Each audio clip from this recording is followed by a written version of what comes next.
you struggling with OET listening? You're not alone. Many candidates lose easy marks because of avoidable mistakes. Today, I'll show you exactly why you're losing marks and what you need to do differently to ensure you pass. Now, a quick overview of OET listening. It's split into 3 parts, part A, B, and C, and has a total of 42 marks. Now, every mark counts, and you want to do everything you can to make sure you don't lose easy points. The listening exam tests your ability to understand healthcare conversations, pick out key information, and follow the meaning of long audios under pressure. Now let's talk about why you might be losing marks and how to fix this. Problem number 1 is not using the reading time effectively. Remember, before each audio begins, you will have a few moments to read through the questions, and it's absolutely essential that you don't waste this time. So what should you do?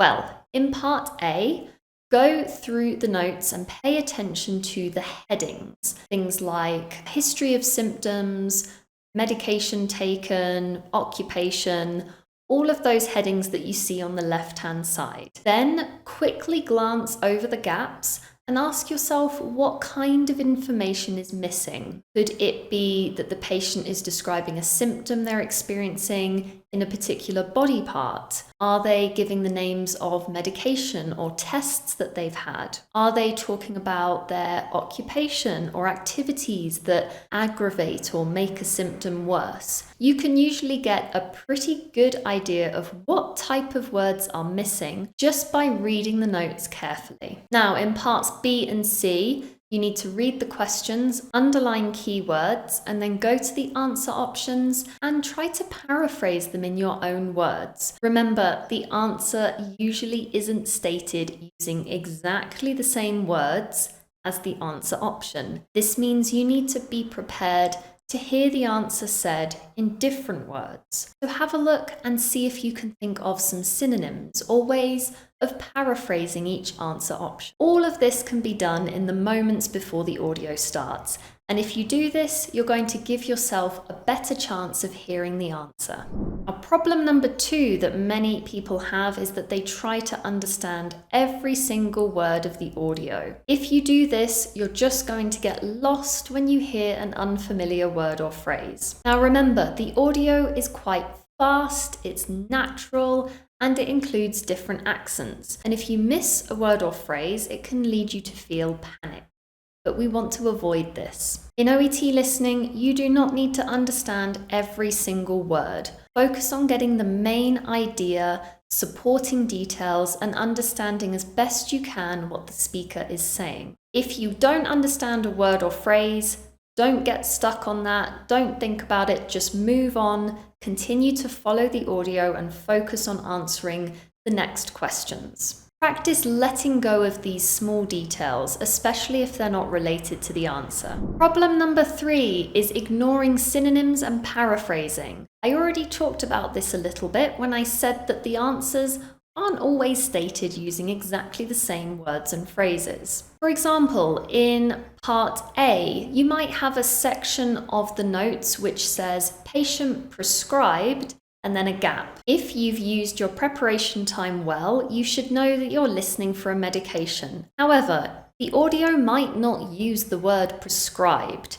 In fact, it's very likely that the patient or doctor will say something different. So make sure you're not focusing on that word and waiting to hear the word prescribed. Think about other ways the speaker might say it. For example, I'm going to give you, and then the name of the medication. This is going to help you because you'll be more likely to catch the answers when they come. To make sure you don't make this same mistake, practice listening to healthcare-related audios and pause occasionally to summarize what the speaker said using your own words. This will get you used to the skill of paraphrasing and thinking of synonyms, which will really help prepare you for the OET listening test. You can also start building synonym lists. Every time you do a practice test with your teacher, if there's any words or phrases that you miss, write them down And then think of some different ways of saying them. Think of synonyms and paraphrasing, and this will get you used to that skill as well as help you with learning new vocabulary. Problem number 4 is losing focus after one missed answer. Many candidates find that if they miss the answer to one question, they then panic. This is not a good idea because it's very likely that you will miss the answers to the next questions. Remember, you only listen to the audio once, you can't rewind, so just keep going. How to avoid making this mistake? Accept that sometimes missing an answer does happen. Train yourself to let go of things like that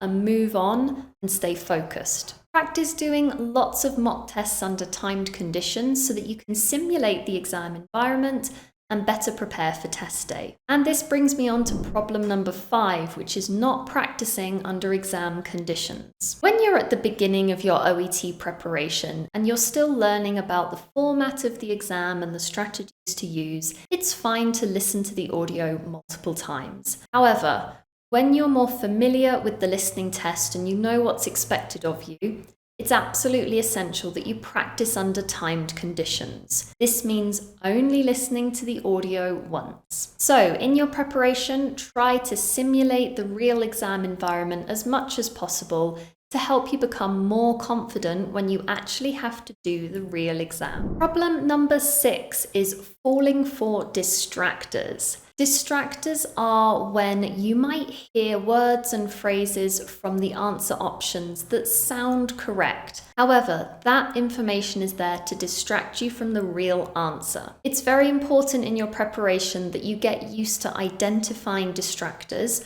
so that you can be ready for them. So this means practicing with lots and lots of example questions and identifying when you see a distractor in the audio. It can really help to work with the transcript here. So after listening, go back to the transcript, look at the answer options, see if you can find any of those distractors. Getting used to hearing these and identifying these will make it less likely that you fall for them on test day. Now, moving on to our final mistake that many candidates make, which is having weak medical vocabulary. If you don't have a good understanding and knowledge of common healthcare terms, it's going to make listening much more difficult. So, how can we fix this problem?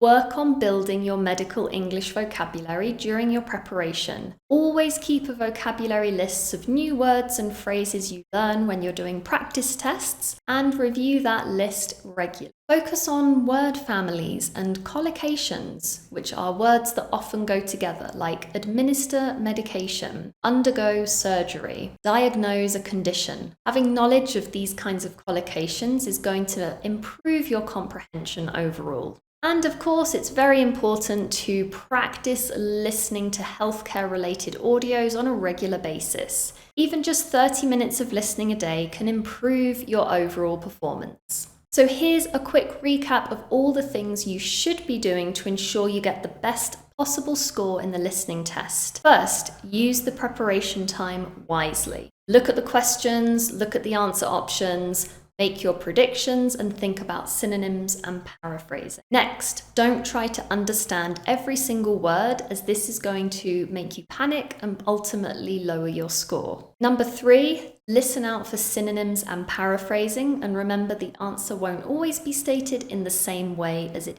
is on the question paper. If you miss an answer, don't panic. Train yourself to refocus and keep listening. Ensure you always practice under exam conditions during your preparation time. Practice identifying distractors so you don't get caught out by these, and work on building your medical vocabulary to improve your overall comprehension. Now, if you're looking for a little bit more advice and want to work one-on-one with an expert teacher who can help you work through your errors and get the highest possible score on test day, then I would like to invite you to book a free consultation with our student success team at Swoosh English. In that call, you can share your struggles and worries about the OET exam, and they can work with you to build a personalized study plan. So if you want to find out how Swoosh English can help you pass your exam even faster, click the link in the description below this video to book your free exam success call today.